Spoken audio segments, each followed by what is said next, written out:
वडोदरा महानगर पालिका की बड़ी कचहरी पर 3 दिनों से बजट सभा का आयोजन हो रहा है। तब बजट सभा के अंतिम दिन पर विपक्षी नेता चंद्रकांत श्रीवास्तव की ओर से शासक पक्ष पर कई शाब्दिक प्रहार करते हुए विरोध जताया गया है।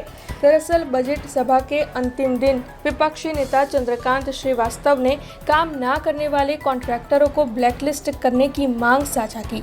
इसके अलावा उनकी ओर से सभा में कई मुद्दे उठाए गए, जैसे कि संजय नगर के निवासियों का मुद्दा। उन्हें अभी तक आवास नहीं मिले हैं और साथ ही किराया भी नियमित नहीं मिल पा रहा है। ऐसे आरोप विपक्षी नेता चंद्रकांत श्रीवास्तव की ओर से लगाए गए। तो वहीं आजवा में जो अतापी वंडर लैंड शुरू किया गया है, उस मुद्दे में भी पालिका ने भ्रष्टाचार किया है, ऐसे आरोप विपक्षी नेता की ओर से लगाए गए हैं। तो वहीं विश्वामित्री नदी में हुए नुकसान के मुद्दे भी उनकी ओर से कई सवाल पूछे गए हैं।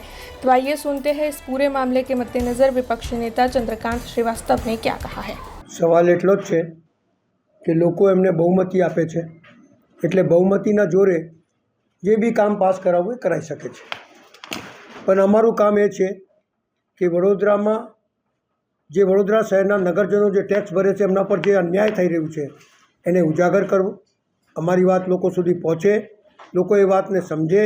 કારણ કે અમે 2-4 મુદ્દા એવા ઉપાડ્યા અને સાથે સાથે ઘણા મુદ્દા ઉપાડ્યા। એક સંજયનગરનો મુદ્દો ઉપાડ્યો મેં કે જે માણસ 7 વર્ષ થયા 2016થી 16-17થી લઈને આજે 2025 થઈ।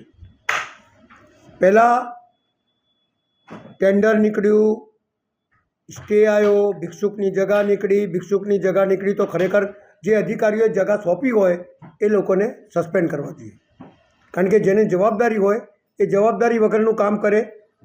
ગરીબ માણસ જેને 18 મહિનામાં ઘર આપવાના હતા એને આજે સમજો કે 2016-17થી લઈ અને આ 2025 થયા, એટલે લગભગ 8-9 વર્ષ થઈ ગયા, હજુ એમને ઘર નથી મળ્યા। એક વાત, 2000 રૂપિયા મહિને આપવાનું હતું, છેલ્લા 36 મહિનાથી ભાડું નથી હાલતા, એટલે લગભગ 11 કરોડ રૂપિયા બાકી છે।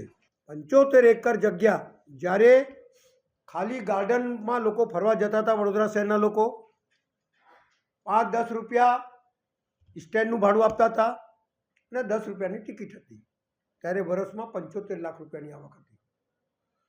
75 એકર જમીન આપી, આખું કોન્ક્રીટનું કમ્પાઉન્ડ કરી લીધું એ લોકોએ, એની અંદર રૂમો બનાવી દીધી, એની અંદર હોટલ બનાવી દીધી, રહેવાના ઘરો બનાવી દીધા અને 75 લાખની જગ્યાએ 25 લાખ રૂપિયાની અંદર એગ્રીમેન્ટ કર્યો। કોણે તમને કીધું ભાઈ? અને અમે એમને તો આપ્યું જ નથી। તો આ જગ્યા વડોદરા શહેરની છે, વડોદરા સર સયાજીરાવ ગાયકવાડે આપેલી આ વડોદરા શહેરના નગરજનોની જગ્યા છે।